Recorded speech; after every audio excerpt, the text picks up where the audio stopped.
Hi, I'm Kalman Kervi and welcome to this video. Now, this one will be for the people who are thinking about starting their own private business, their own private enterprise, and it will be basically about managing time, because that's something people I've seen have really serious problems with. Before we start, I would like to ask you, if you like my videos, then please share the links with as many people as possible, because I'm still trying to reach a lot of people, because honestly, thousands, if not millions of people work in very, very unpleasant jobs and would like to break out maybe, and it could be really beneficial for them to get an idea, get a glimpse of what expects them with these private enterprises. So if you could share the links, I would really appreciate it. Thank you. So, time.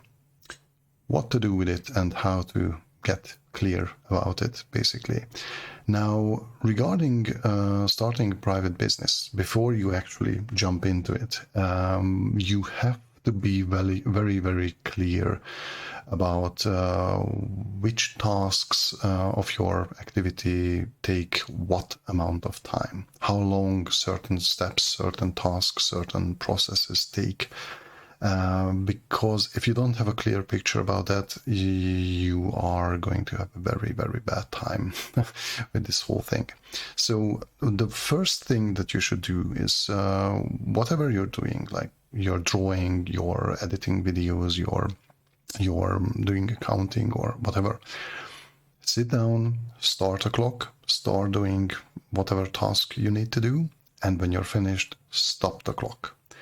This is highly crucial to get the base amount of time for your task as a sort of a prime unit, which you can use for scheduling later on. Without this, you will constantly just try to catch up with your own goals, but you'll never actually reach them, and your whole business, your whole activity will devolve into a chaotic race against time and your own speed. So this simple thing, that just to measure what you do, how long it takes, is absolutely crucial for the future of your business. But you might say that, wait, this is easy. I know how fast I am, but do you actually? Do you really know how fast you are? For example, if you're primarily drawing, you might think that a smaller picture takes like 10, 20 minutes to finish, but have you actually measured that time? A small image, for example, like this or this or even this one, which I'm creating for Redbubble as designs and patterns for various products. I thought these pictures take about 20 minutes to finish, and I can really create a lot of those. But well, when I sat down and actually measured the time, it came out at like 60 and 90 minutes. So that's quite a big difference compared to the 20 minutes which I imagined. And then on top of the drawing, you have to do a digital cleanup, so you don't send out something full of spots and 40 lines and all that. So you have to kind of clean it up. Then you have to upload it to Redbubble and check the sizes, check the alignment, make sure that it looks good on each and every product, and even just decide on which products it makes sense or not. And that takes also quite a lot of time. So basically, with all these extra tasks and extra time that the whole thing required, my initial plan to create 2 of these designs every week quite quickly fell apart.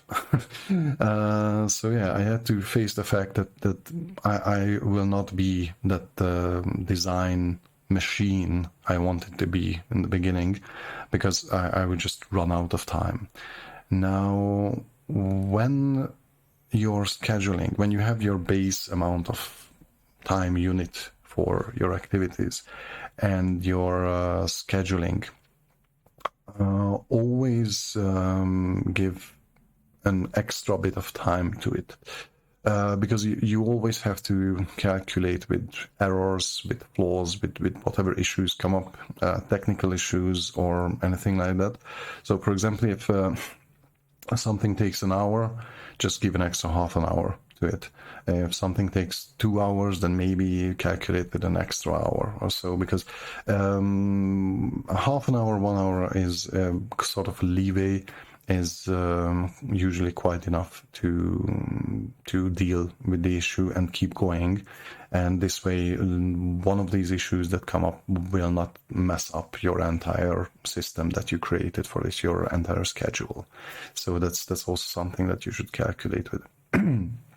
Now, the other part is, which is really important, to be clear about which part of your business is the main part, like the spine of the whole thing. This would be most likely the one part which has the deadlines on it. For example, in my case, I set the deadline to have a new video every Wednesday.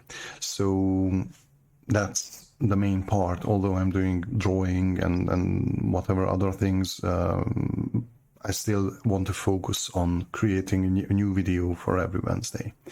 When that one is done, when I'm done with the video, with recording, editing, adding the extra graphical things for thumbnail and things like that, when that's done for the week, then I can use the extra time for other things, like working in advance, for example, to prepare videos for the future weeks. Now, this can be really beneficial because sometimes things happen. Accidents happen in your home, somebody gets sick, you get sick, maybe there's some celebration, people have to come over and you have to prepare for that. So life throws you some extra things that you have to take care of. And there might be some weeks when you just cannot do the immediate requirement for that week. So that's why it's always good to work in advance a bit. So whatever happens, you can still keep up the business and the whole thing can still keep going without any serious interruption. If I'm not working in advance, I can still use the time to draw designs for Redbubble, use the time to continue working on the second book of The Smallest Astronaut, or when all of that is done, or I don't really have any ideas for those, then I can still prepare for future projects which I would like to work on. So yeah, have the main part done and then have everything else as a secondary thing that you can still work on and use the time. But all in all, if you have to work on a lot of things within your business, but you have a lot of good ideas and a lot of available work is in your hands, but you have to be with yourself and focusing on your business. You have to be just as strict with pulling the brakes. You have to rest. You have to spend time with family. You have to take care of other things in life. Otherwise, when everything else outside of your business is falling apart, your business will fall apart too. The two cannot live with each other. You have to make a living from your business, but you need your living to have the business. Otherwise, nothing works, basically. So no matter how enthusiastic you are about your business, it cannot completely consume your life. You have to pace yourself, and even if you have the best idea of your life at the end of your self-designated shift, take a note of it, just note it down and take care of it or develop it the next day. Otherwise, you will keep working longer and longer hours. You'll be more and more exhausted. The quality of your work will decrease very, very quickly, and that is not good for anyone. Meanwhile, you yourself are going to be heading with full speed into a burnout situation. Now, that is something that you have to avoid. You must avoid at all costs. I'll have a separate video about burnout and my experiences with it. But for now, just try to do anything and everything to avoid a similar situation. Now, still on the subject of time, basically sort of waiting and time dilation. When you go into any business, for example, if it's something creative like painting, drawing, writing, publishing things and all that, nothing happens straight away. Whatever you publish, whatever you create, whatever you submit to any place, everything is checked, everything is supervised, everything is evaluated. A whole bunch of things are happening in the background after you submit your creations. So try not to hype yourself up too much. Just keep it in check, because otherwise you will just keep facing the same unpleasant situation of basically opening up your passion to the world, to the universe, and the answer comes from the void. Nothing. And you sit there for days sometimes and nothing happens and nothing comes back. Nobody reacts, and that is something that can really have a bad influence on your mental capabilities. So to avoid something like that, fill up the waiting time. So you publish something, okay, move on to the next task, move on to one of the secondary tasks or whatever, or start working on a new project immediately, but don't sit there waiting for the results. Although I know it would be fun to immediately see that, oh, how many people like it, how many people share it, how many people buy something. It doesn't happen immediately. And especially if you're as bad with marketing as I am, most likely it won't happen for a very, very, very long time. So yeah, it can be unpleasant, but at least you have the option to fill up the waiting time with extra tasks, and those can be also beneficial because now you're creating something new and you keep your business moving on, basically. Yeah, and that would be it. So I hope you enjoyed this video, and sorry for the jump cuts. There were quite a few mistakes along the way.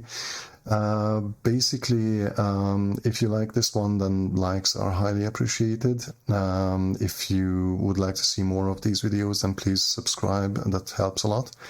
And if you know people who would benefit from these videos, then please do share the links with them, because that would be a real help in the current situation, because I'm really trying to reach as many people as possible and build a working, functional audience, so to say.